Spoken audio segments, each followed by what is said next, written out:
নিপা ভাইরাসের প্রাদুর্ভাবের কারণে ভারতে অনুষ্ঠেয় টি-20 বিশ্বকাপে অংশগ্রহণ নিয়ে বড় ধরনের অনিশ্চয়তা তৈরি হয়েছে। বিশেষ করে ইংল্যান্ড ও অস্ট্রেলিয়ার মতো শীর্ষ দেশগুলো এই ভাইরাসের সংক্রমণ নিয়ে গভীর উদ্বেগ প্রকাশ করেছে।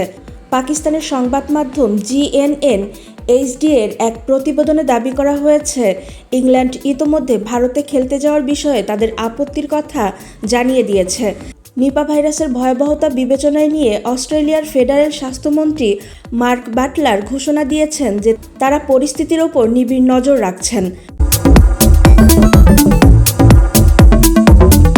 বাটলার জানান, নিপা ভাইরাস নিয়ে অদ্ভুত পরিস্থিতি আমরা গভীরভাবে পর্যবেক্ষণ করছি।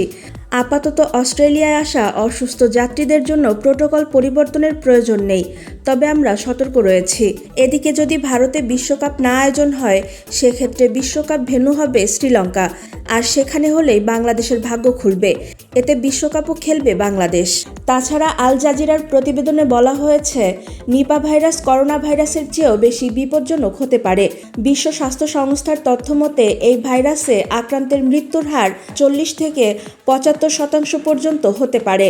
সংক্রমণের আশঙ্কায় ভারতের national centre for disease control NCDC স্বাস্থ্যকর্মীদের মাস্ক, গগলস ও PPE পরার কঠোর নির্দেশনা দিয়েছে।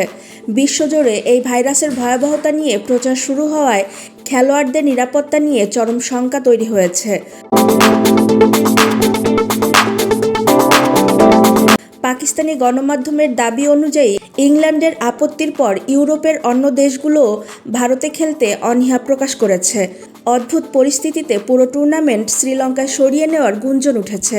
মূলত 20 দলের এই মেগা ইভেন্টের 55টি ম্যাচের মধ্যে মাত্র 20টি শ্রীলঙ্কায় এবং বাকি 35টি ভারতে হওয়ার কথা ছিল। তবে শেষ মুহূর্তে ভেন্যু পরিবর্তন করা ICCর জন্য একটি বড় চ্যালেঞ্জ, কারণ কয়েকদিন আগে নিরাপত্তাজনিত কারণ দেখিয়ে বাংলাদেশের ভেন্যু পরিবর্তনের দাবি ICC নাকচ করে দিয়েছিল।